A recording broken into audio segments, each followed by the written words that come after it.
है जगह, बदलते हैं खिलाड़ी और बदलते हैं कप्तान, और साथ ही साथ हम आपका भी रखेंगे ध्यान, क्योंकि आप देख रहे हैं फैंटेसी शो बाय क्रिकेट ज्ञान। दोस्तों मैं हूं ऋतिक, मेरे साथ है आस्था, और अमूमन आपने देखा होगा इस कुर्सी पर मैं बैठता हूं, लेकिन आज आस्था बैठी। आस्था, आपको कैसा लग रहा है इस कुर्सी पर बैठकर, और आप यहां पर आज बैठ के क्रिकेट ज्ञान देने वाली हैं? बहुत ही अच्छा लग रहा है ऋतिक, मतलब आपको रिप्लेस करके जो फील आ रही है ना वो बिल्कुल अलग है। चलिए 16वें मुकाबले की बात कर लेते हैं दोस्तों, जो न्यूजीलैंड वर्सेस अफगानिस्तान के बीच में खेला जाएगा। एक तरफ न्यूजीलैंड की जो टीम है वो 3 लगातार मुकाबले जीत कर आ रही है, और अफगानिस्तान की टीम ने भी 3 मुकाबले खेले, जिसमें से 2 हारी, 1 जीत लिया पिछला ही मुकाबला अफगानिस्तान के खिलाफ। लेकिन हम इसी मुकाबले की, यानी न्यूजीलैंड वर्सेस अफगानिस्तान की ही दोस्तों फैंटेसी 11 बनाएंगे। और फैंटेसी 11 बनाने के लिए हमें जो है जानकारी चाहिए होती है पिच के बारे में, वेदर कंडीशंस के बारे में, और बहुत कुछ चीज़ों के बारे में। सबसे पहले आस्था पिच की बात कर लेते हैं, क्योंकि चेन्नई चेपॉक में मुकाबला खेला जा रहा है। कैसी रहेगी पिच? तो देखिए ऋतिक, अगर मैं पिच की बात करूं तो ये एक फ्लैट सरफेस है, ड्राई सरफेस है, जो बैटिंग पैराडाइज भी हो सकता है। बैटर्स को बहुत ज़्यादा हेल्प मिल सकती है। फर्स्ट इनिंग्स में इनिशियली जब बॉल नई है तो पेसर्स को बहुत ज़्यादा मदद मिलने वाली है, और धीरे धीरे जैसी गेंद पुरानी होगी तो स्पिनर्स के लिए काफ़ी अच्छी असिस्टेंस है। ऑन द कॉन्ट्री, अगर मैं सेकेंड इनिंग्स की बात करूं तो यहाँ पे इनिशियल लेवल से ही स्पिनर्स को बहुत ज़्यादा मदद मिलने वाली है, तो गेम चेंजर हो सकते हैं इस मैदान में स्पिनर्स।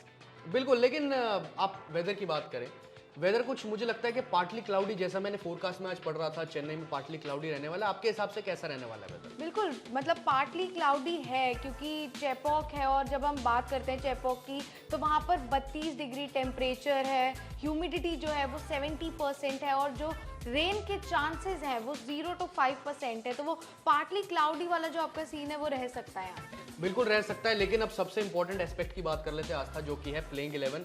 आप पहले न्यूजीलैंड की प्लेइंग 11 बता दीजिए, फिर मैं अफगानिस्तान की बताता हूँ। तो देखिए ऋतिक, न्यूजीलैंड की प्लेइंग 11 कुछ इस तरह की है, जिनमें है Devon Conway, will young. Kane Williamson का डाउटफुल लग रहा है, क्योंकि पिछले ही मैच में उनकी थंब में इंजरी हुई थी। इसके बाद है Rachin Ravindra, Daryl Mitchell, Tom Latham, Glenn Phillips, Mark Chapman, Mitchell Santner, Matt Henry, Lockie Ferguson और ट्रेंट बोल्ट। चलिए आस्था, आपने बता दी न्यूजीलैंड की प्लेइंग 11, मैं अब अफगानिस्तान की बता देता हूं। तो अफगानिस्तान की प्लेइंग 11 कुछ ऐसी रहेगी, पर मुझे लगता है आस्था एक बीच में एक छोटी सी बात मैं ये बोलूँगा कि विनिंग कॉम्बिनेशन बदलना नहीं चाहिए अफगानिस्तान, और वैसे भी स्पिनर्स का रोल रहने ही वाला है, चेपॉक है, तो कुछ ऐसी है अफगानिस्तान की प्लेइंग 11। रहमानुल्लाह गुरबाज, इब्राहिम जादना, रहमत शाह, हजमतुल्लाह शाहिदी कप्तान, मोहम्मद नबी, इकराम अली खिल, अजमतुल्लाह, उमर जाई, राशिद खान, मुजीबुर रहमान, नवीन उल हक, फजल हक फरूकी। तो ये थी दोनों टीमों की प्लेइंग 11। दोस्तों मैंने आप दोनों को जो है, हम दोनों ने आपके साथ एक शेयर कर दी इन दोनों टीमों की प्लेइंग 11। लेकिन सबसे इंपॉर्टेंट बात जाते जाते मैं आपको ये बता दूं, इससे पहले कि हम बेस्ट फैंटेसी 11 बनाएं न्यूजीलैंड वर्सेस अफगानिस्तान की, कि CG fantasy show YouTube channel है हमारा, उसको आप सब्सक्राइब करना ना भूलें। हर एक वीडियो को आप अपने दोस्तों के साथ, अपनी फैमिली के साथ जरूर शेयर करें, और साथ ही साथ हमारा टेलीग्राम पर हम लास्ट मिनट अपडेट्स भी करते हैं। कुछ टॉस के बाद कुछ चेंजेस हो, प्लेइंग 11 के बाद चेंजेस हो, आप उसको जरूर ज्वाइन करें, और हमारे सोशल मीडिया प्लेटफॉर्म्स को भी आप लगातार फॉलो करें, पल पल की अपडेट आपको वहीं मिलेगी। दोस्तों बच चुका है बजर, चलते हैं दूसरी तरफ, जहां पर हम आपको बताएंगे 16वें मैच यानी न्यूजीलैंड वर्सेस अफगानिस्तान की बेस्ट पॉसिबल फैंटेसी 11 के बारे में। चलो आस्था, चलिए चलिए दोस्तों बना लेते हैं न्यूजीलैंड वर्सेस अफगानिस्तान की बेस्ट फैंटेसी 11 के बारे में। सबसे पहला प्लेयर आपके मन में कौन सा है आस्था? मेरे मन में है मिशेल सैंटनर, क्योंकि उन्होंने पिछले मैच में जो फाइफर लिया था उससे मैं बहुत ही ज़्यादा इम्प्रेस थी, और ये सीएसके फ्रैंचाइज के साथ जुड़े हुए थे, आईपीएल में खेले हैं, तो मुझे ऐसा लगता है कि चेपॉक में इन्हें बहुत फ़ायदा होने वाला है। बिल्कुल, मुझे लगता है आपने बांग्लादेश के खिलाफ इनका मुकाबला नहीं देखा, इन्होंने पिछले से पिछले नीदरलैंड्स में लिया था फाइफर, तो वैसे भी बांग्लादेश के खिलाफ भी अच्छी गेंदबाजी करी थी इन्होंने। विकेट इनको ज़्यादा नहीं मिली, एक ही विकेट मिला था, लेकिन चेन्नई इनके मतलब का पिच है। पर अगले हम गेंदबाज की बात कर लेंगे, ट्रेंट बोल्ट, जिनको बोल्टी भी कहते हैं, इनका निकनेम है बोल्टी। आईपीएल में तो राजस्थान रॉयल्स से खेलते हैं, पर स्लो पिचेस पर खेलने का इनको पता है कैसे गेंदबाजी करनी है। पिछले मुकाबले चेन्नई में हुआ था बांग्लादेश के खिलाफ और न्यूजीलैंड का, उसमें ट्रेंट बोल्ट ने 2 विकेटें ली थी। शुरुआत में नई गेंद से आपको अर्ली मूवमेंट दिखाएंगे और ज़बरदस्त गेंदबाजी करेंगे, शुरुआत में अंकुश लगा देंगे रनों पर। अगले प्लेयर की बात करो। बिल्कुल, तो जो मैं अगला प्लेयर लेना चाहूँगी मैट हेनरी को, क्योंकि इन्होंने 3 मैचेस में 8 विकेट ले लिए और बहुत ही अच्छी लाइन और लेंथ फेंक रहे हैं, और मतलब मुझे ऐसा लगता है कि यहाँ पर ना ये अपने 10 या 11 विकेट बहुत आसानी से पूरे करने वाले हैं, तो मैट हेनरी के साथ में जाना चाहूँगी। चलिए मैट हेनरी लगातार विकेटें ले रहे हैं। अगले प्लेयर की हम बात कर लें ऑलराउंडर उठा रहा हूँ, मेरा मन है ऑलराउंडर उठाने का। बिल्कुल। तो मैं मोहम्मद नबी को इसलिए हमने चूज़ किया है क्योंकि एक तो पिछले मुकाबले में इन्होंने 2 विकेटें ली और वो किस तरीके से विकेटें ली मैं बताता हूँ आस्था।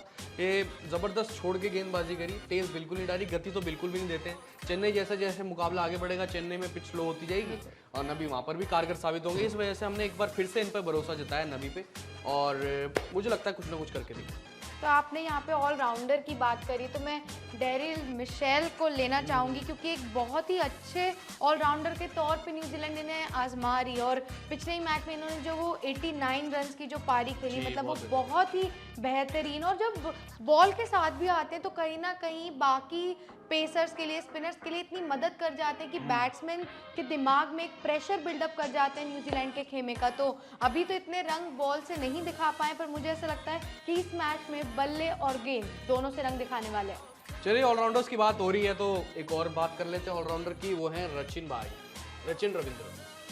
बल्लेबाजी से योगदान तो दे रहे हैं, पिछले मुकाबले में अनफॉर्चुनेटली ज़्यादा बड़ी पारी तो नहीं खेली इन्होंने, पर लेकिन गेंदबाजी से हो सकता है योगदान दे दें। मिचेल सैंडर के साथ ये बल्लेबाजी की साझेदारी तो कर लें, कॉनवे के साथ भी अच्छी साझेदारी करी उन्होंने कुछ मैचेस में, तो रचिन रविंद्र को हमने इसी वजह से एक और बार चुन लिया।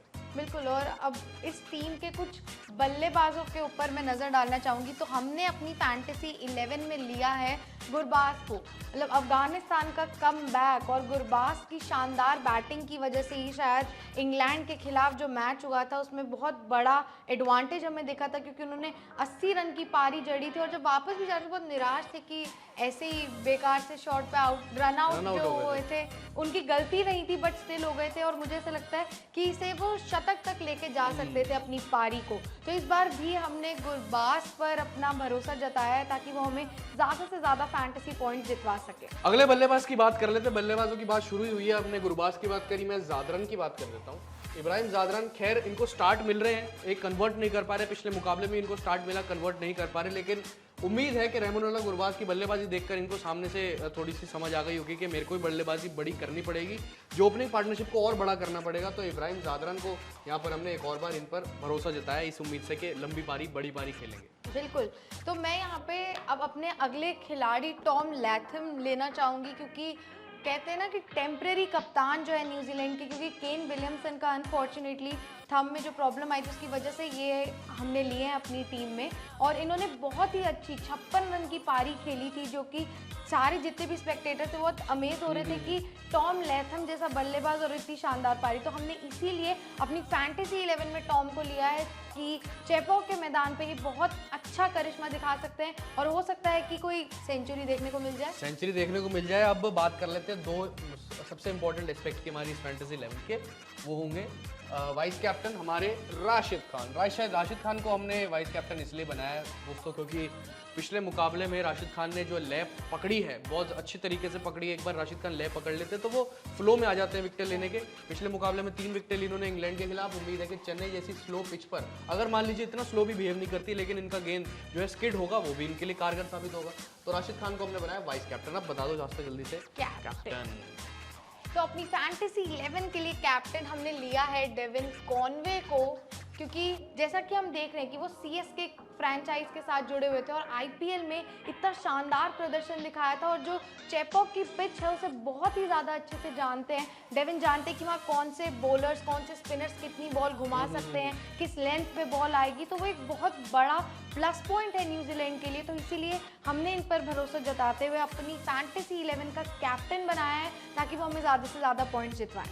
तो आज आप बता दो अपने दर्शकों को और अपने दोस्तों को कि अपने जो 11 चुने हैं फैंटेसी 11 में उनके बारे में। बिल्कुल। तो हमने अपनी टीम में लिया है डेविन कॉनवे को जो कि हमारी टीम के कैप्टन है। उसके बाद आते हैं राशिद खान जो कि हैं वाइस कैप्टन और बाकी टीम में हमने लिया है टॉम लैथम को, Gurbaz, Daryl Mitchell, Santner, Matt Henry, Trent Boult, Mohammad Nabi, Rachin Ravindra और इब्राहिम जादरान। चलिए ये थी हमारी फैंटेसी 11, ज़बरदस्त फैंटेसी 11 जिसे कहेंगे। आप भी ये खिलाड़ी चुने और ये आपको बहुत ज़्यादा धनराशि जिता कर दे सकते हैं, बहुत सारा एक्स्ट्रा पॉइंट्स जिता कर दे सकते हैं क्योंकि इस वर्ल्ड कप 2023 में हमने जितने भी टीमें बनाई हैं उसमें ऑलमोस्ट हमें सब में बहुत अच्छे पॉइंट्स मिले और जिनसे हमारी बात हुई दर्शकों से जिन्होंने हमारी टीम चुनी थी आज तक उन्होंने भी काफ़ी सरप्राइजिंगली बहुत अच्छे हमारे रिव्यूज़ दिए हमें क्योंकि उनकी टीम भी बहुत अच्छा करके उन्होंने दिखाया। पर एक और चीज़ मैं आपसे कहना चाहूँगा कि आप हमारे CG फैंटेसी शो जो यूट्यूब चैनल है जहाँ पर हम ये वीडियो पोस्ट कर करने वाले हैं न्यूजीलैंड वर्सेस अफगानिस्तान मुकाबले की फैंटेसी 11 के बारे में, आप उसको उस चैनल को सब्सक्राइब करें, शेयर करें वीडियो को और लाइक भी करते रहें। और हमारे सोशल मीडिया चैनल्स को भी आप या सोशल मीडिया पेजेस को हमारे फॉलो करें और टेलीग्राम को भी पूरे तरीके से ज्वाइन कर लें। फिलहाल अभी के लिए इस वीडियो में इतना ही। Till then, thank you so much.